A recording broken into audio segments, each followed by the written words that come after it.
Existe um tipo de solidão que ninguém te prepara para enfrentar. Não é aquela solidão passageira de uma noite vazia. Não é aquela falta temporária quando alguém viaja.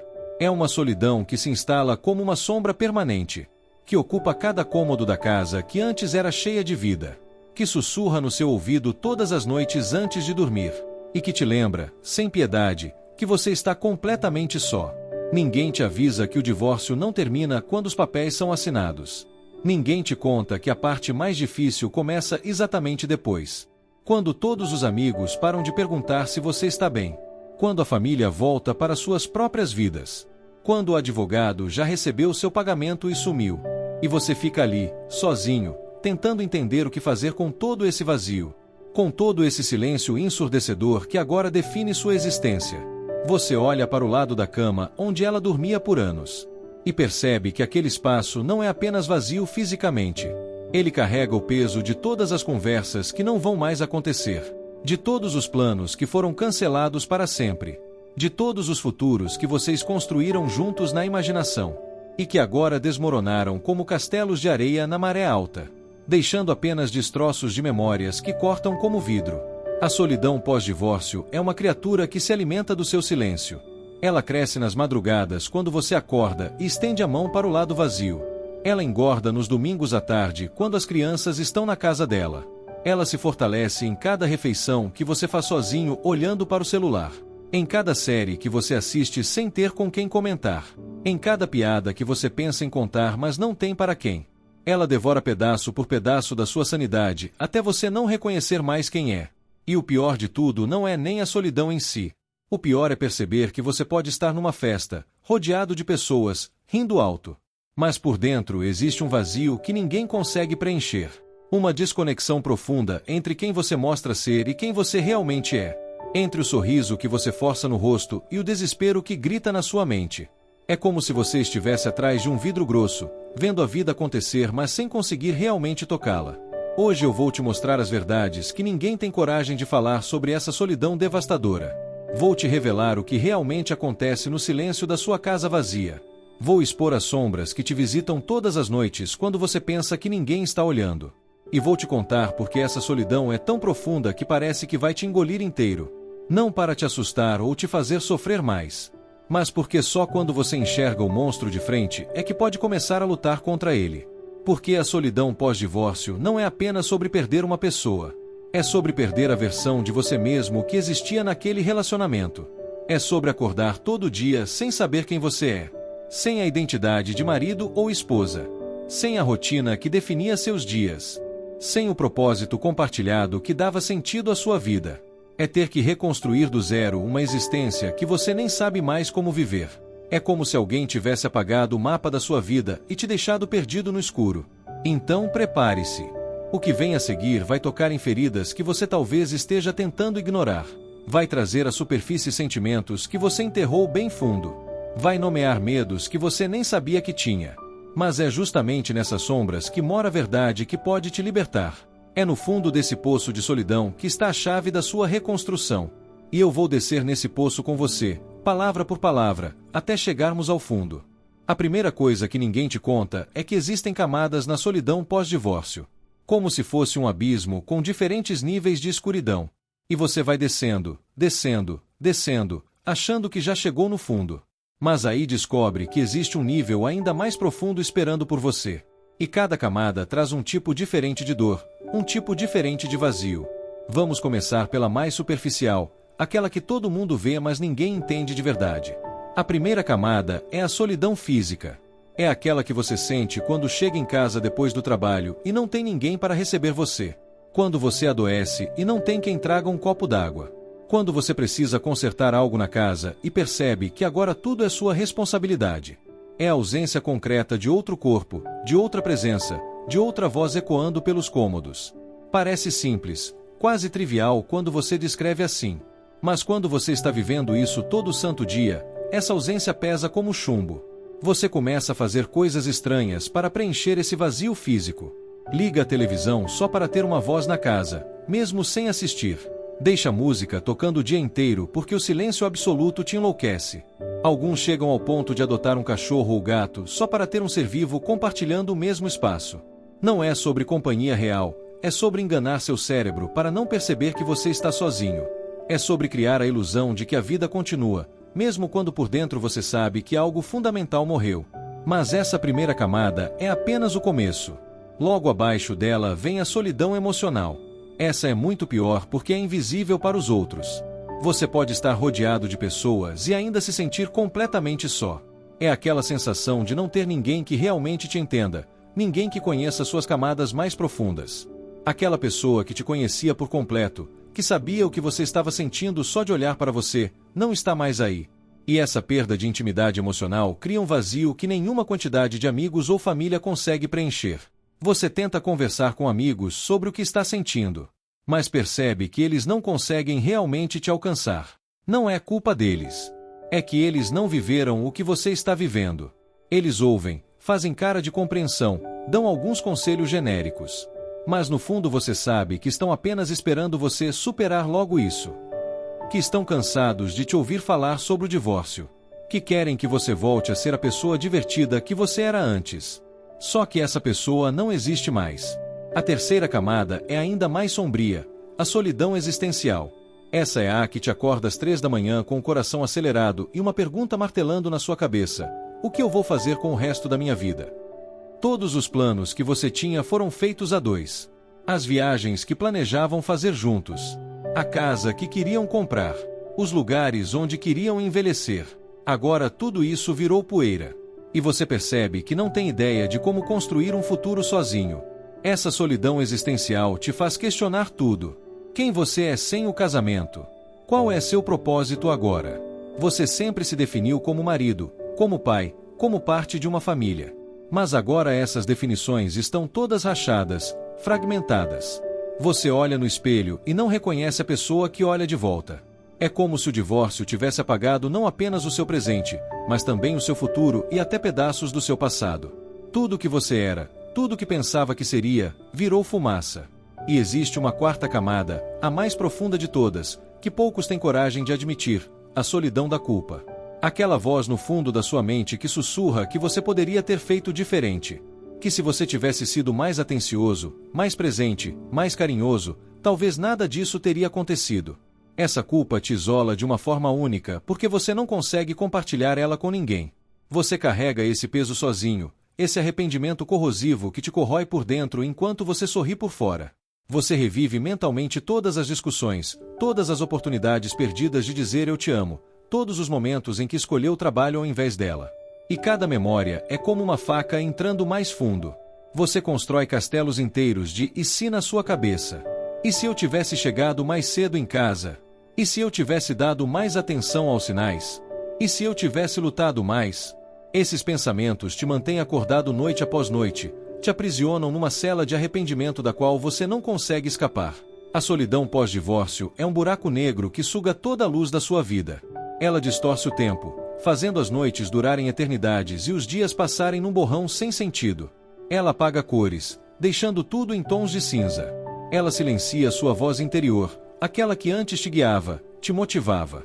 E no lugar deixa apenas um eco vazio de quem você costumava ser.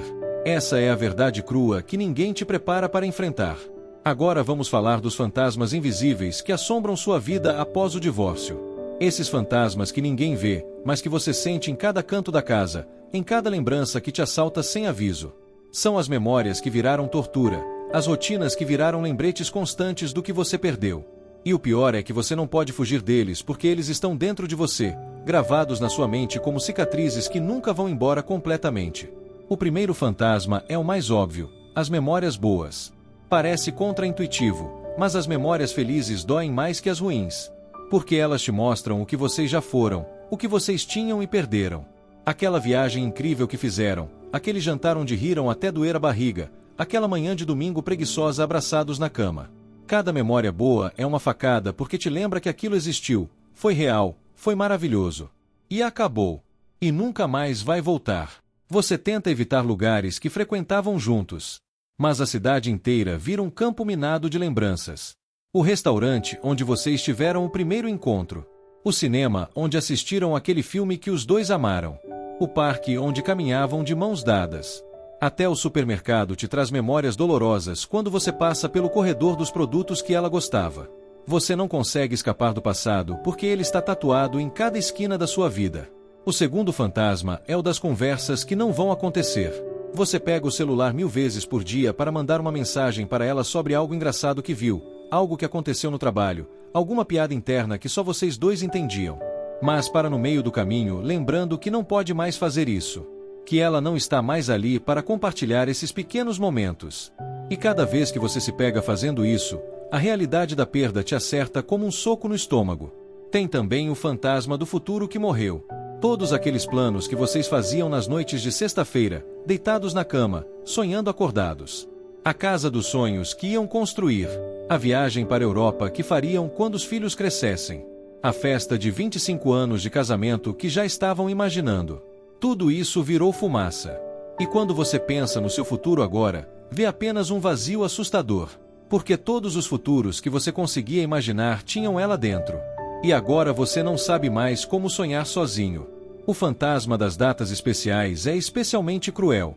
O aniversário de casamento que não é mais celebrado. O dia dos namorados que agora é apenas mais um dia vazio. As festas de fim de ano onde você chega sozinho e todos perguntam sobre ela, e você tem que repetir a história do divórcio mais uma vez. Cada data que antes era especial agora é apenas um lembrete doloroso de que você falhou, de que não conseguiu fazer o casamento funcionar, de que está sozinho. Existe também o fantasma da rotina perdida. Aquela xícara de café que ela preparava do jeito que você gostava. A forma como ela dobrava as roupas. O cheiro do shampoo dela no banheiro. A posição das coisas na casa. Tudo que ela organizava de um jeito específico. Você tenta manter algumas dessas rotinas, mas não é a mesma coisa. É como tentar reconstituir uma sinfonia tocando apenas uma nota. Falta alma, falta o sentido, falta ela. E tem o fantasma mais assustador de todos, o da sua própria insuficiência. Aquela voz interior que te diz que você não foi bom o suficiente. Que você falhou como marido, talvez até como pessoa. Que se você fosse melhor, mais completo, mais interessante, ela não teria ido embora. Esse fantasma destrói sua autoestima de uma forma silenciosa e devastadora. Ele te faz questionar cada decisão que você toma, cada relacionamento que você tenta construir depois. Você olha para casais na rua e sente uma pontada de inveja misturada com tristeza. Porque você lembra quando era assim, quando tinha alguém para segurar a mão. E agora você é apenas mais um divorciado solitário, mais um número nas estatísticas, mais uma pessoa que falhou em fazer o amor durar para sempre. E essa sensação de fracasso te persegue como uma sombra que você não consegue deixar para trás, não importa quão rápido você corra. Esses fantasmas não têm hora para aparecer. Eles te pegam de surpresa quando você está no meio de uma reunião de trabalho.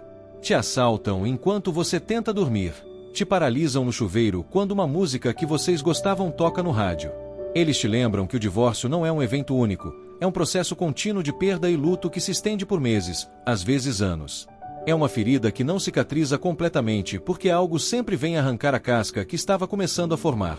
A solidão pós-divórcio não é apenas sobre estar sozinho. É sobre estar assombrado por quem você foi, pelo que você teve, pelos sonhos que morreram. É viver numa casa onde cada cômodo ecoa com memórias que agora doem. É acordar todo dia sabendo que uma parte de você morreu junto com aquele casamento. E ninguém te avisa que você vai ter que aprender a viver como um fantasma da pessoa que você costumava ser. Depois de tudo que falamos, depois de descer camada por camada nesse abismo de solidão, talvez você esteja esperando que eu te dê uma solução mágica. Que eu te diga que existe uma forma fácil de superar tudo isso. Que em 6 meses ou 1 ano você vai estar completamente curado e feliz. Mas a verdade crua e sem filtros, é que não funciona assim. E mentir para você sobre isso seria a pior coisa que eu poderia fazer. A solidão pós-divórcio não tem prazo de validade. Não existe uma data marcada no calendário onde você acorda e de repente está tudo bem. Ela vai e vem como ondas. Alguns dias você vai acordar se sentindo forte, capaz de enfrentar o mundo sozinho. E outros dias você vai desmoronar porque viu uma foto antiga ou porque chegou em casa e a casa estava vazia demais. É um processo não linear, cheio de avanços e retrocessos, e você precisa aceitar essa realidade. Mas aqui está algo que eu preciso que você entenda. A solidão que você sente é real, é válida, é legítima. Não deixe ninguém te dizer que você deveria já ter superado. Não deixe ninguém te fazer sentir fraco por ainda estar sofrendo. Você perdeu não apenas uma pessoa, mas uma vida inteira que você construiu. E dar o luto a essa perda é necessário, é humano, é saudável. Não apresse o processo, tentando fingir que está tudo bem quando não está. O que eu posso te dizer, com absoluta certeza, é que a solidão transforma. Ela não te deixa igual. Ou ela te destrói completamente, te afunda num poço de depressão e amargura do qual você nunca sai. Ou ela te reconstrui de uma forma mais forte, mais consciente, mais autêntica. Não é sobre superar a solidão. É sobre aprender a carregar ela de uma forma diferente. É sobre transformar esse peso numa sabedoria profunda sobre quem você é quando tira todas as máscaras e todos os papéis que você desempenhava. A verdade é que você está sozinho agora. E vai estar sozinho por algum tempo. Mas estar sozinho não é necessariamente estar solitário. Solidão é a ausência dolorosa de conexão. Solitude é a presença pacífica consigo mesmo. E a jornada que você precisa fazer é transformar sua solidão em solitude. É aprender a estar consigo mesmo sem desespero, sem pânico, sem precisar preencher cada segundo com distrações. Isso significa olhar no espelho e realmente ver quem está olhando de volta. Significa sentar com seus pensamentos mais escuros sem tentar fugir deles. Significa chorar quando precisar chorar, sentir raiva quando precisar sentir raiva, aceitar a dor quando ela vier. Porque é atravessando esses sentimentos, não fugindo deles, que você finalmente chega do outro lado. E do outro lado existe uma versão de você mais inteira, mais verdadeira, mais livre. A solidão pós-divórcio é um professor brutal. Ela te ensina que você não precisa de outra pessoa para ser completo. Ela te mostra que você é mais forte do que imagina. Ela te força a encontrar recursos internos que você nem sabia que tinha. Ela te obriga a reconstruir sua identidade do zero, a redescobrir quem você é quando não está sendo definido por outro alguém. E sim, esse processo dói como nada que você já sentiu. Mas do outro lado, existe uma liberdade que você nunca experimentou antes. Então, se você está assistindo isso agora, sentindo esse vazio familiar apertar seu peito, eu quero que você saiba, você não está sozinho em estar sozinho. Milhares de pessoas estão passando exatamente pelo que você está passando. Sentindo exatamente o que você está sentindo. E todos nós estamos navegando nessa escuridão, tentando encontrar uma luz, tentando não desmoronar completamente. É uma jornada solitária, sim. Mas você não é o único caminhando por ela. Ninguém te avisou sobre essa solidão porque ninguém consegue colocar em palavras o quanto ela corrói. Ninguém te preparou porque não existe preparação possível para esse tipo de perda. Mas agora você sabe. Agora você viu o monstro de frente. E conhecer o inimigo é o primeiro passo para aprender a lutar contra ele. A solidão pós-divórcio é real, é devastadora, é transformadora. Mas não precisa ser o fim da sua história. Um dia, e esse dia vai chegar mais cedo ou mais tarde, você vai acordar e perceber que passou um dia inteiro sem pensar nela. Que passou uma semana sem chorar. Que olhou no espelho e reconheceu a pessoa que estava ali olhando de volta. E nesse dia você vai entender que a solidão não te destruiu. Ela te reconstruiu. E a pessoa que você se tornou através dessa dor é mais verdadeira, mais forte, mais completa do que você jamais foi. Até lá, respire. Sinta. Sobreviva. E lembre-se, você é mais forte do que a solidão que tenta te engolir.